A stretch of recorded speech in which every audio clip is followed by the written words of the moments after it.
Hello, I'm Amy Hollingworth, the Director of Safe Sports Network, and I'm here today with Dr. LaRoche from UNH to talk about the exercise prescriptions for the aging population. So thank you for being with us here today, Dr. LaRoche. Can you tell us what you feel is an important takeaway point as far as exercise prescriptions for the aging population, and what maybe athletes and parents or coaches might be able to utilize from that? Sure. So the health benefits of exercise have obviously been clearly established, and in most instances, exercise is a much better intervention than pharmacological management of chronic disease. So it protects against diabetes and heart disease and osteoporosis and a whole bunch of other things. And what the focus of my talk was about balancing the amount of exercise that somebody does to get those health benefits. But if they're focused on performance, and this can be from young individuals to older individuals, and they do very high volumes of exercise, they may actually predispose themselves to other risk factors. So development of musculoskeletal injuries, altered hormone status. So for women, that could be a change in reproductive function because of ovarian hormones, decrease in testosterone for men.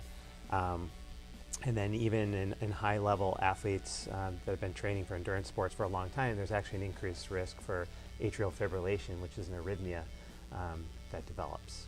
So I think, balancing the performance aspects of exercise with the health aspects is something that everybody has to figure out across the aging spectrum. Dr. LaRoche, can you tell us what you feel is the most important takeaway point regarding exercise prescription for the aging population for healthcare providers to know? Sure. Well, first off, individuals need to engage in both aerobic and resistance exercise because they both have positive benefits, but they target different body systems. And I think the number one thing that people have to do is to gauge the current fitness of their client. So what is their exercise history? Then you have to ask them what their exercise goals are and the timeline for those goals so that you can help that person establish a realistic progression of the exercise program.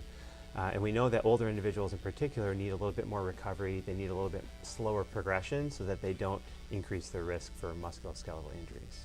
What do you feel is the biggest buzz around exercise prescriptions for the aging athlete? Well, it's a pretty understudied area. We have lots of research on frail older adults and maintaining mobility and preventing fall risk. We have lots of data about elite athletes and different sports training programs, but I think the older athlete is a somewhat neglected group of people. And if we try to apply the same principles from young athletes to older athletes, they may not work quite right because we know with aging there's a decline in muscle mass and muscle strength.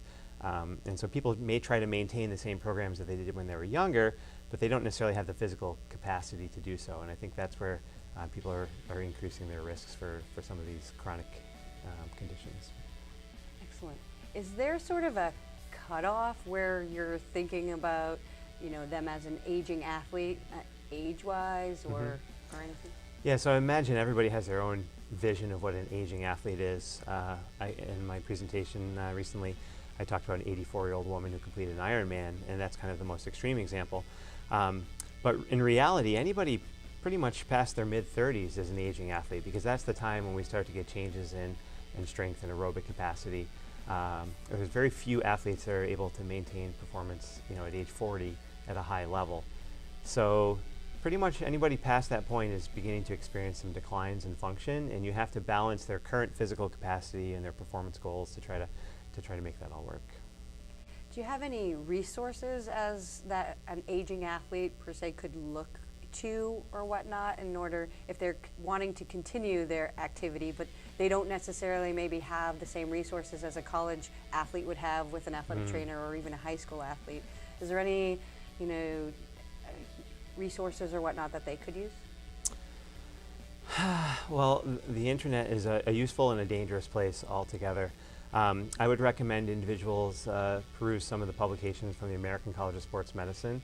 That's the premier sports medicine organization in the U.S. And the information that they put out is validated and reviewed, and so you can be pretty confident in what you're reading there.